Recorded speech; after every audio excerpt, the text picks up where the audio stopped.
નમસ્તે વિદ્યાર્થી મિત્રો, मैं Nikhil Solanki commerce faculty FR faculty representative. જેવી રીતે 10th અને 12thના વિદ્યાર્થીઓનું રિઝલ્ટ ડિક્લેર થયું, સાથે સાથે એડમિશનની પ્રોસેસ પણ ચાલુ થઈ ગઈ છે, પરંતુ ઘણા બધા વિદ્યાર્થીઓ વિચારી રહ્યા છે, ટેન્શનમાં છે કે એડમિશન પ્રોસેસ કેવી રીતે કરવું। કારણ કે હું તમને જણાવી દઉં કે આ વખતે ગવર્મેન્ટનું એક કોમન પોર્ટલ બની ગયું છે।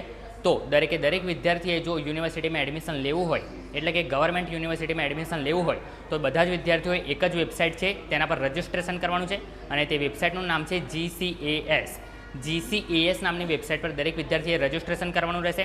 ગુજરાતના જેટલા પણ સ્ટુડન્ટ છે એ દરેક વિદ્યાર્થીએ GCASની વેબસાઇટ પર રજિસ્ટ્રેશન કરવાનું છે અને તેના પછી તેમના પર્સન્ટેજ વાઇઝ તેમને યુનિવર્સિટી એલોટ કરવામાં આવશે। એટલે જે વિદ્યાર્થીને MS યુનિવર્સિટીમાં એડમિશન લેવું હોય, SP યુનિવર્સિટીમાં એડમિશન લેવું હોય કે બીજી કોઈપણ ગવર્મેન્ટ યુનિવર્સિટીમાં એડમિશન લેવું હોય, તો દરેકે GCASની વેબસાઇટ પર રજિસ્ટ્રેશન કરવાનું છે।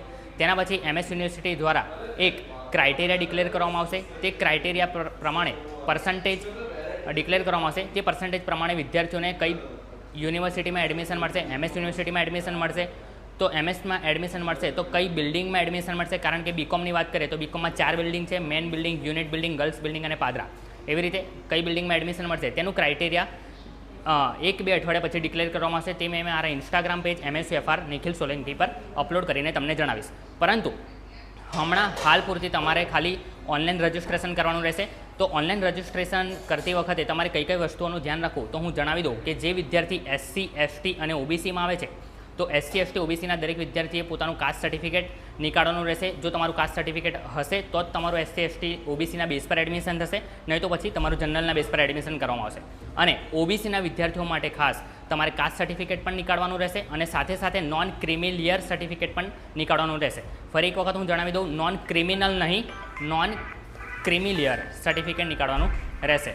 સાથે સાથે જે પણ વિદ્યાર્થી જનરલ કેટેગરીમાં આવે છે અને જો કોઈ વિદ્યાર્થીના પર્સન્ટેજ ઓછા છે, તો હું જણાવી દઉં કે જનરલ કેટેગરીના વિદ્યાર્થીઓ માટે એક EWS સર્ટિફિકેટ નીકાળવાનું આવે છે, ઇકોનોમિક બેકવર્ડ ક્લાસ। આ સર્ટિફિકેટ જો તમારી પાસે હશે તો તમને પણ SC, ST, OBCના વિદ્યાર્થીઓ જેવો લાભ મળશે। આ ઇન્ફોર્મેશન ઘણા બધા જનરલ કેટેગરીના વિદ્યાર્થીઓ પાસે નથી હોતી, તો હું જણાવી દઉં કે જો તમારા પર્સન્ટેજ ઓછા છે તો તમે EWS સર્ટિફિકેટ અત્યારથી નીકાળી રાખો, જેથી કરીને પાછળથી તમને કોઈ પ્રોબ્લેમ ના આવે અને તમને પણ SC, ST, OBC જેવો લાભ મળે।